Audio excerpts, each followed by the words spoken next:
All right, KD Nation, we're excited about this. It's the afternoon ride. But listen, I am so excited because there's so many J Dilla fans out here in LA, right? Listen, we're talking about J Dilla Day LA. Who better to come and speak about J Dilla than his mama? We're talking about Ma Dukes. Thank you so much, Ma Dukes, for taking the time, stopping by K-Day so we can talk about your beautiful son. Thank you. You are so welcome. So let's just jump into it right now, K-Day Nation. It's your son, and I just told you off camera, like, it doesn't matter how old we get, doesn't matter what we do in life. You always gonna be your parents' baby. I'm a grown whole ass human being, and I am still my mama's baby no matter what. When J Dilla first got into music, were you supportive of him pursuing his music career? Oh, yes. You were. Talk about it. Well, music saved my life, so I already really had a heads up on what benefit it was. You know, it's that's that extra friend, that backbone that nobody can take away from you. Right. Once you fall in love with music, you got music to lean on. But were you nervous about your son in the music industry? And, you know, sometimes it can get a little tricky in this business. Yes, it is tricky. And I've seen that in our community, those that have gone on and spent most of their life dedicated to it, and they never really make that mark where they can sustain. And it caused a lot of worry. Yeah. You know, I wanted him to be able to fall back on something.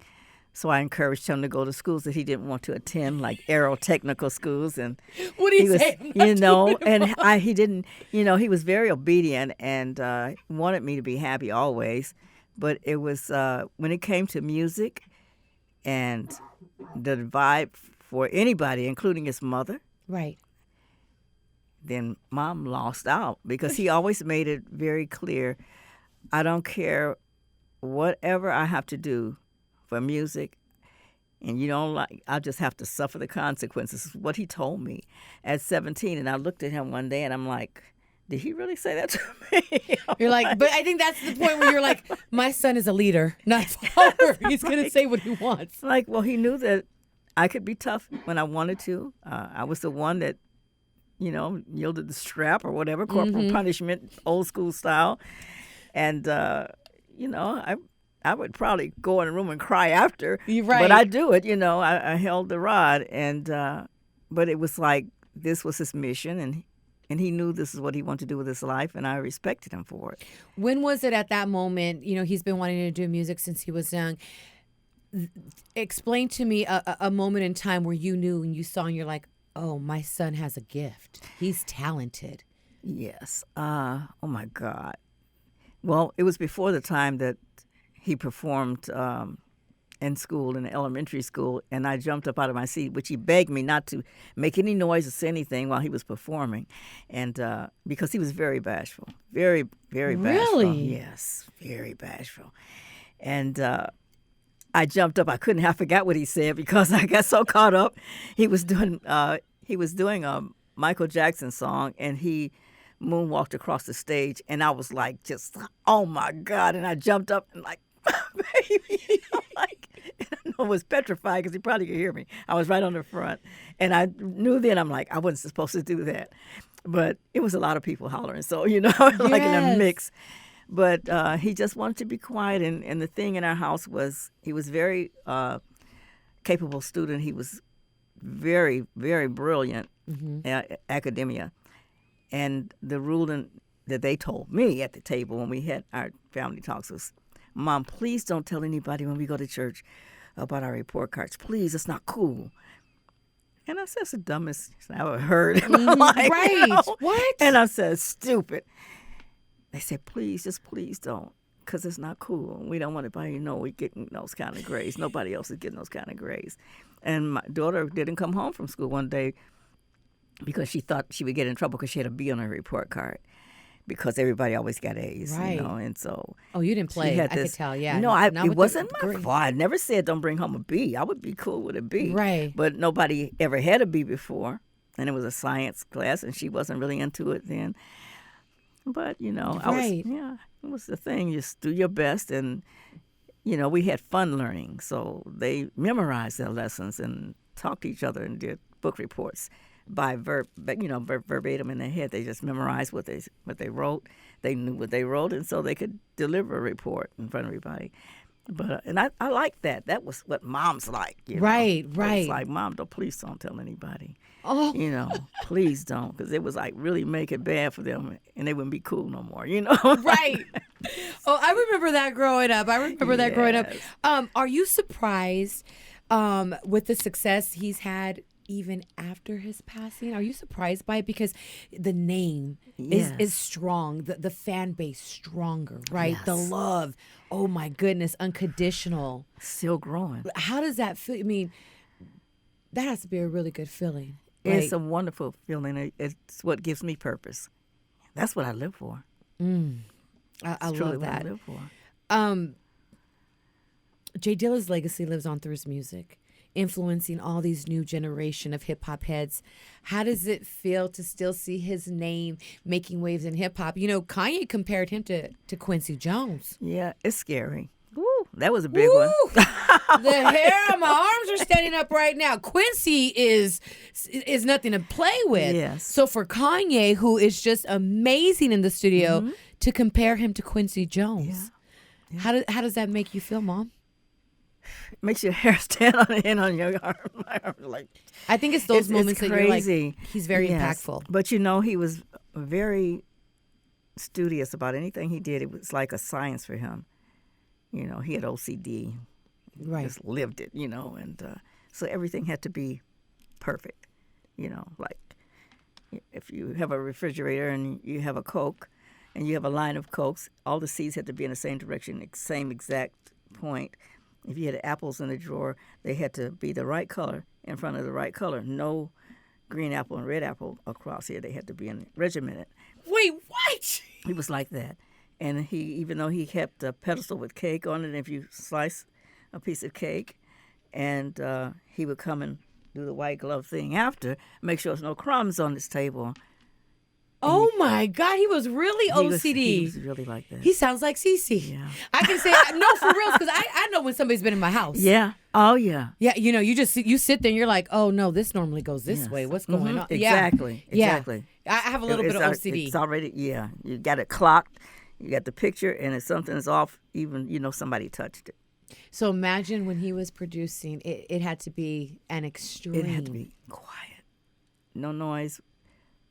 If he had something, he would let you hear it. He kept the headphones on. If he wants you to hear something, he'd take them off and turn it up, and you listen. And it was reiterated when I was talking with Slum the other day. We were on the same interview, and you wouldn't know. He let you hear something when he finished.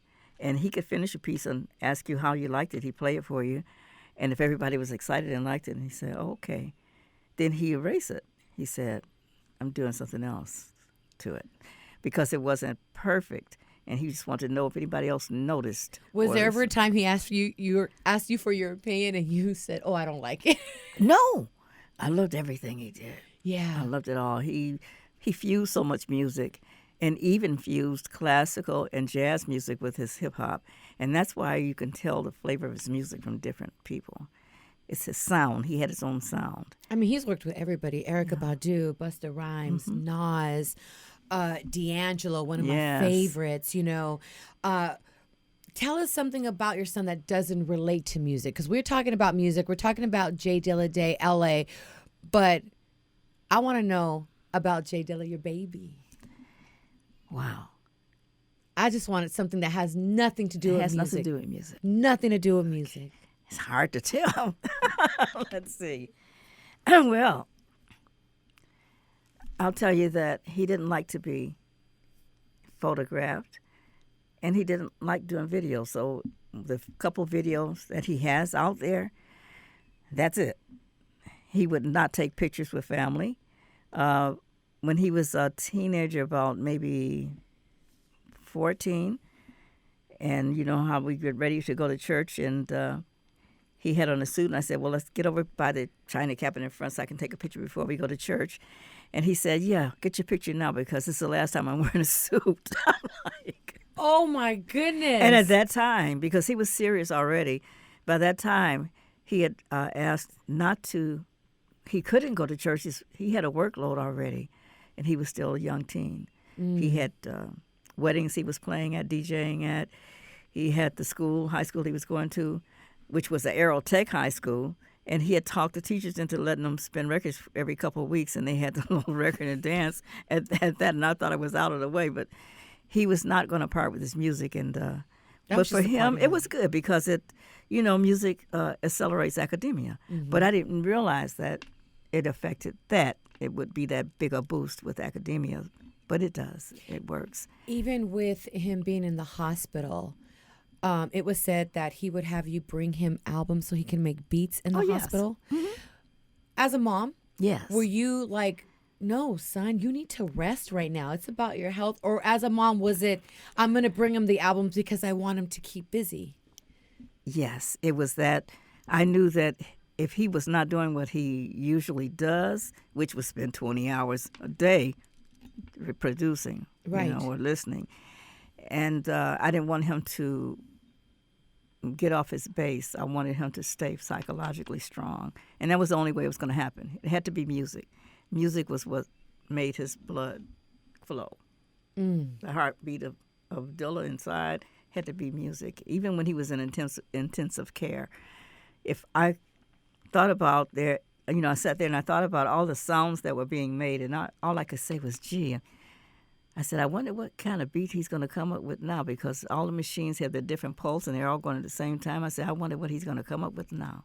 And that was the thought in my head. Because he could hear, and it was everything's sound. A different beat, and it's like an orchestra. Everything has its own time, sound and pace. And I was just thinking that it's going to be incredible. That's all I could wonder think. What in here I'm is like, what is he going to do now? Yes. Because I know he's going to come up with some hella stuff when he gets out of there. Your favorite J Dilla song and why?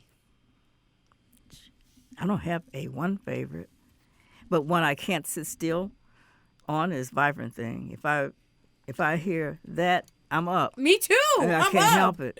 I'm here. Yes. I'm like, no way it's happening. And then Eve.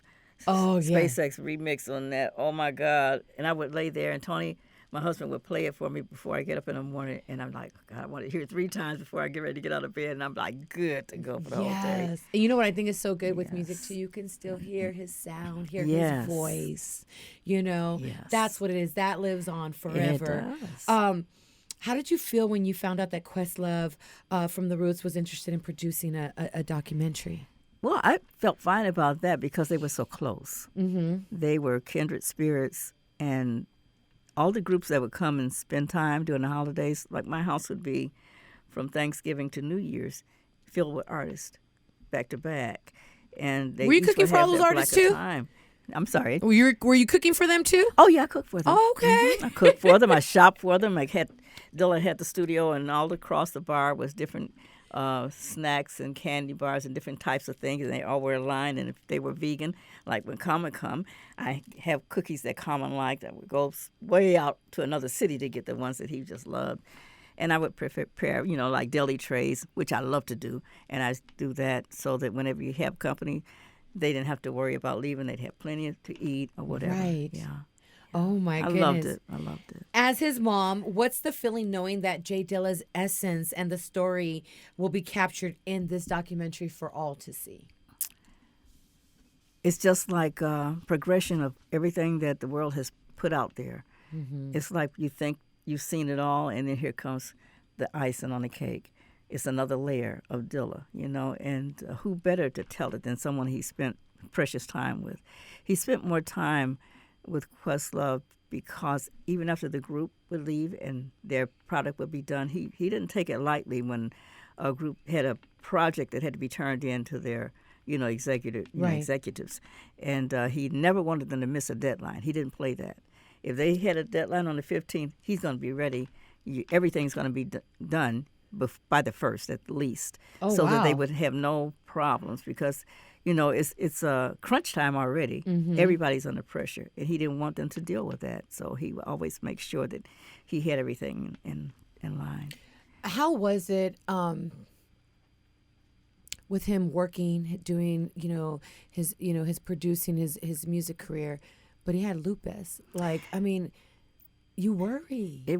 I worried. It was hard, and I think I worried more about him working the hours that he would spend doing it, because sometime I would say, well, you haven't eaten yet. Or, and he'd say, well, I'm going to get to it. I'm going to get something as soon as I finish this. But this might be 4 or 8 hours, according to what he's working on. And I'm thinking, just with a regular mind, that he's just working on a track or two, and he may be working on a whole album.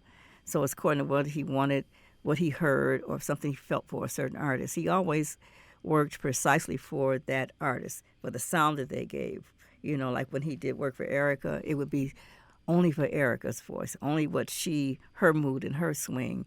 That's how he wrote. I love that, because there's some producers that will produce something. They're like, oh, well, this artist can get on it. If you don't want to, I can slide it over to this artist. But he customized all everything, because he wanted it to be for that person. He wanted them to love it. And if they didn't love it, if they weren't like blown away, which I don't think ever happened to my knowledge, but he wanted them to feel like it could not get any better. And that's why the legacy lives on, because this man was extraordinary. When can we expect the documentary to drop? I'm going to ask her, guys, because I know we all want to watch it. Well, I don't have the up on that. I didn't know if you have no inside scoop. It. Yeah. No, but the world is, it's a lot left to come, and Dilla was for everybody, not just artists, but he helped people, period. He was for the community. Yes. I know he was for the culture, and that goes without saying, but he was for the community. Yes. He was for the people. He was selfless, and he wanted everybody to succeed. He never, when I would get jealous sometime. Well, maybe that's not the right word. I would say, okay, Dilla's working for all these artists. They're lined up outside my house every day, like a line in a grocery store. They lined up beside the fence, and they're who's coming to the gate first. Right. And that would happen. And then I see some of these people progressing in their careers, and he's down in the basement still cranking up work. And then, Eminem was one of those people that would be at my house every day. 5:45. Paul Rosenberg pull up in the car. He had some type of little hoopty thing. I forgot what kind of make. I only knew about cars by their colors. Still today. See, I'm just tripping out. So you said Eminem pulled up every day. Oh yeah, he'd be there every day. What? Yeah, he come for his session, and 5:45 they pull up in the front of the house, because they didn't wait in a line like other people. They would be parked in the car. Right. And the thing was that my daycare ended at 6. I did daycare from 6 a.m. to 6 p.m. Okay. 6 p.m. to 6 a.m. was Dilla's time. Yeah. So we're sharing the house, and they be parked 5:45, and at 6 o'clock, they see the parents leaving out, just about the last parent, and they come to the side door.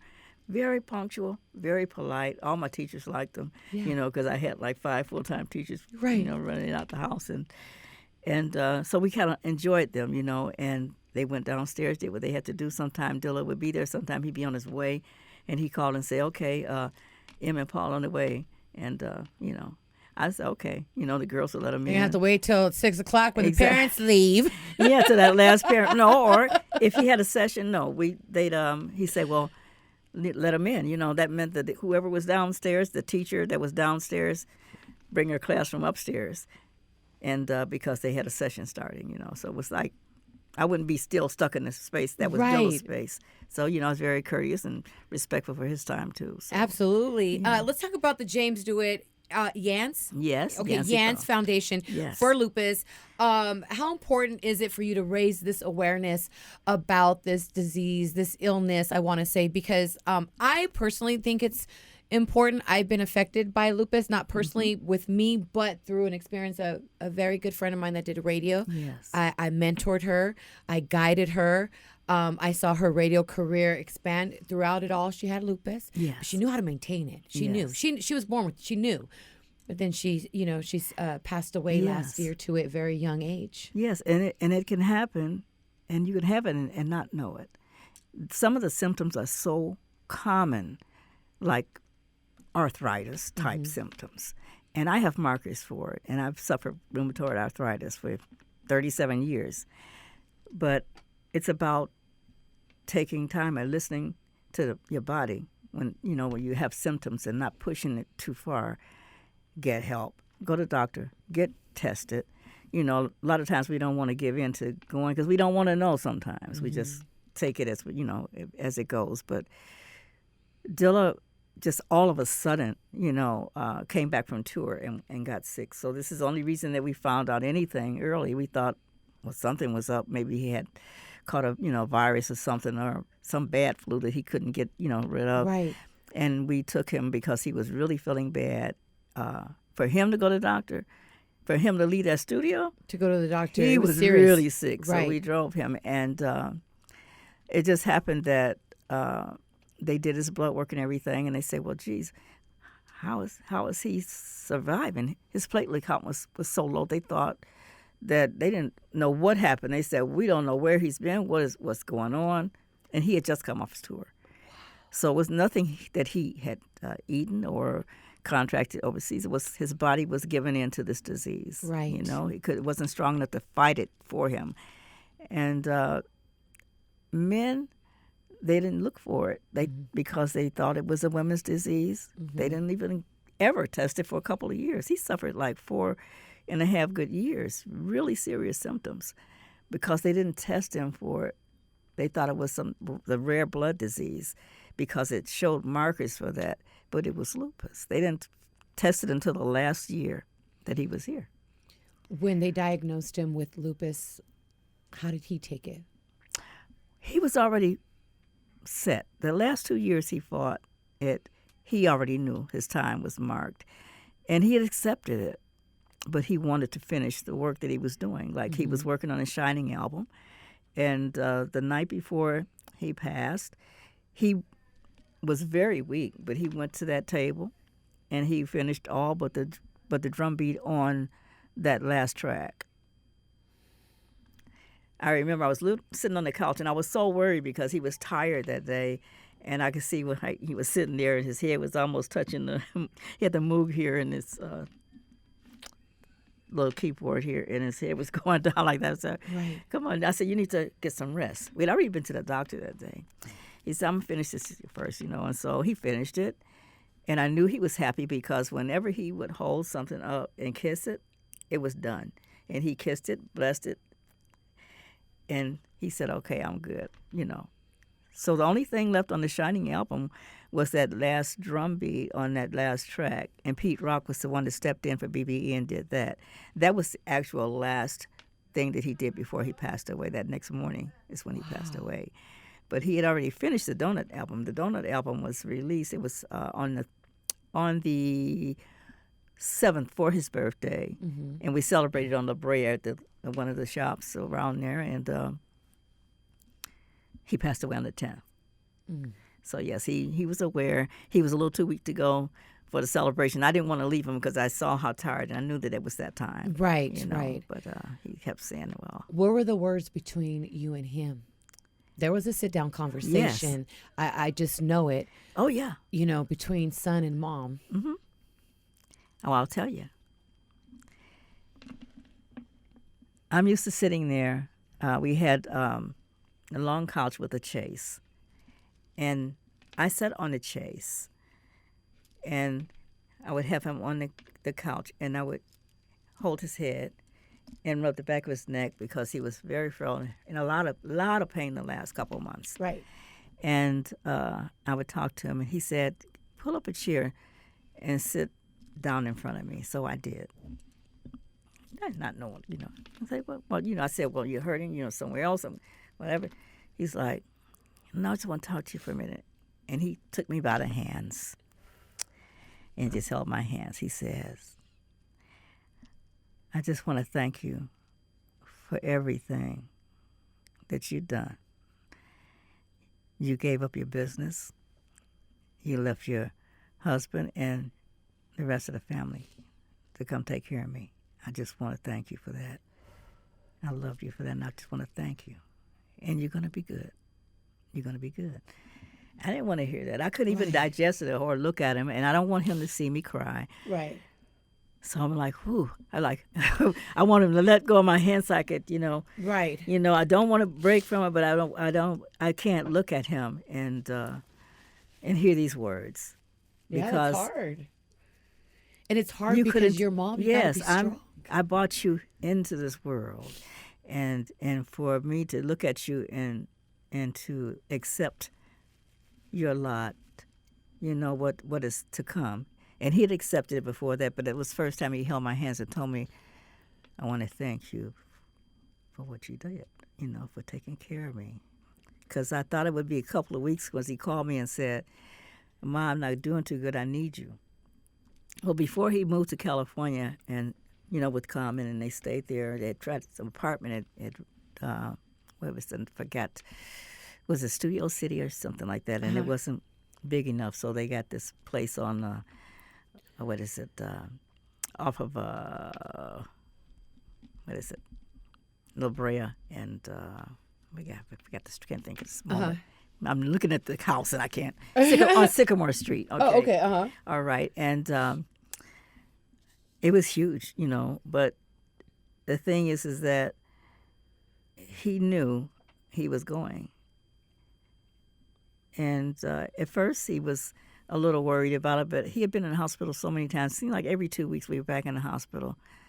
But it couldn't have been that. It was just a traumatic space that I was in, because we'd be in the hospital a lot of times and his stay might be 2 months. And I had worked with his doctors, and they knew that I was not leaving that hospital unless my son left the hospital. I heard that. So they started getting rooms that were big enough to put a bed in it for me, too. So I have a rollaway bed bought up. We had a refrigerator always, and I would bring crates of records up, and they get tray tables from other places. And I would line those tray tables with his equipment, because if he wasn't doing his music, he wouldn't have lived that long. But he had to be in his element. That was his element. Right. It was about the music. It made his heart beat. It was the beat of his heart. It made his blood flow. It made him happy. And that was his first love, was that music. So he had to have that. I knew it would be psychologically not right if he didn't have his hands on that music. So that's how we played it. Now, you know, people talk about, like, you know, oh, when he was, you know, sick and you know, he's working on his beats, he's in the hospital. I want to talk about you. Okay. Because people don't realize, like, you have to be strong for him. Yes. But who is strong for you? It's hard behind closed doors. You know, I'm taking care of my mom right now. Yes. They don't talk about the caregivers. No. And they live it with them. They live in the illness. And in the emotion. Yes. But then you got to go back and you got to put that strong face on and that smile. And then you can go to your room and then you break down. Exactly. Well, after I would get him ready and he'd get ready for nap or, you know, whatever. And as he got closer, he didn't want to go to the bedroom to lay down, because I guess he felt like this may be it. Yeah. He'd just rather be on the couch. Stay close. And I said, okay. And sometimes I would look at him and I could see him drifting into that space. And we were like maybe 4 or 5 houses from the corner. And it was what is this? Is it a Cetron or something, gas station there? I had the name of it. And I say, okay, I'm going to run to the gas station and get one of my little scratch-offs that I used to like to do sometime. And he said, okay. He said, you sure you're good? I said, yeah, I'm just going to get that. I'll be right back. Well, I'm going to rush back because I don't want to be away from him 2 minutes. Right. But I just want to get outside and grab that headphone, sneak it in my pocket, and walk down to the, gas station to get this ticket so that I could cry without him seeing me cry. And I would cry a blue streak, and it hurt. My throat would be sore from trying to hold it in. But I had to I had to release it. Yeah. And then I had to go back in, and I had to make sure that I was good.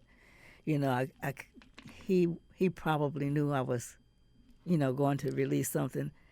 But I never wanted him to feel that it was a burden, because it wasn't. I would have gave my life in a split of a second for him to be here, because I had lived already. Right. Right. And that was my baby. Yeah, exactly. But I knew that it was going to be all right, because the night that he was sick the night before, and he wouldn't take anything down his throat and everything. He told the doctor, no, we went for our doctor's visit. Dr. Aaron Bick was his oncologist. And I said, well, I said, Dr. Bick wants to see you in the morning. So he said, okay. He said, okay, we're going. And I got him bathed, and I dressed him, bathed him, dressed him, got him ready for the doctor to visit. And I said, James, I said, you got about 20 minutes before we leave out to go to the doctor, because we'll be on time. It was right over on Pico. And he said, okay. I said, you want to take a 15-minute nap? I said, or you want to just go early, He said, I'll take that nap. So I'm timing it. It's right on the dot. 15 minutes later, he's just like almost tired again and sluggish. And I said, we're going to the doctor. And I had Bobo Lamb was there taking us back and forth. And he said, I said, well, he's not, I said, Maurice, that's his first name, Bobo's name. And I said, he's not, like vibrant enough. I said, let's get him to the car and we can still make it on time. So we're getting him to the car. And when I get him in the car, Maurice has put him in the car. And I'm sitting there right behind him so that he can lean back on me because I know he's tired. And so he's like in my arms. And we had maybe just pulled off of Sycamore. And Beverly and La Brea was that corner. Uh-huh. And just as we turned going south to Pico, and he took that last breath in my arms. So then I was like, but I didn't realize it was this. I just thought, we're going to the doctor, and he's, because my mind would not take me there. Right. When we got to the hospital, and we going fast because we scared, Yeah. And we pull up in front, and we called Dr. Bick on the phone, and I said, he's really not feeling good. I said, he's breathing funny and everything, but we're on our way. He said, okay. He said, we'll be waiting on him. And sure enough, when we pulled up, and they had the gurney like waiting for him and everything, and the orderlies outside. And as they were putting him on there, and one of them said to me before I could even get out the car, Mama, he's gone. They already knew, but I wasn't ready to hear it on the way. And but I felt it when he left. That breath I felt, and all I could do was thank God that I held him as he left, just like I held him when he came. That's the comfort. Yes. I held him when he first came, and he was in my arms when he left. And that was the biggest blessing that I could ever have, because nothing could top that ever in my life. Mm-mm. And that was my child that loved me, and it was so selfless, and all he ever wanted was for me to be okay and to take care of me, and that's what he did. He encouraged me when I thought all was gone, when I wanted to go back to school, and my first husband didn't want me to go back to school because he was sort of selfish in his own space, in life. But Dilla told me, he said, no. He said, you want to do this. And he told me, you do it for you, because that's what you want to do. And if you want to do that and you need a building for your daycare, I'll get you one. And we found a place, and he had it built up and helped me all along the way. That man loved you Yes. something crazy. He loved his mom. He loved his mom. All he wanted was for me to be happy, because he knew that I sacrificed what little I had for him to be happy, and he wanted to pay it back 10, 20, 100-fold. And now you guys have the foundation, and so many people are coming out, and so many people are supporting. For people that are watching right now that really love J Dilla, that follow the music, what's the best way for them to get involved and support the foundation? They can reach out to jamesdewittyanceyfoundation.org. And they can, email me. I read my own emails every day, and I answer my own emails. Okay, guys. All right. So if you want to talk to me, I'm there. I counsel parents of creatives. I counsel the creative youth, because they need somebody sometime outside of family to talk to that will understand where they are. I've lived it with Dilla, so I understand. And I was one of those students once myself. but I didn't have anybody to reach out to talk about where I was at, what I needed, or what direction to take. But I'm there. I love it. And I want to make it clear that there's people that, like my friend, that had lupus and she was a baby young.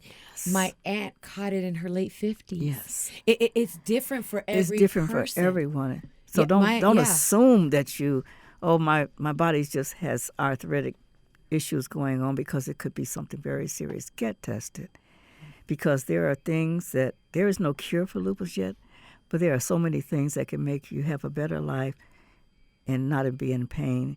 And sometimes I feel like I'm 35 and I got all of the markers, and I've traveled around the clock 12 months out the year, and especially during Dilla days. I go to as many Dilla days as I can, because I'm so grateful that I got to give the world this person that brought so much life into music and created and loved people.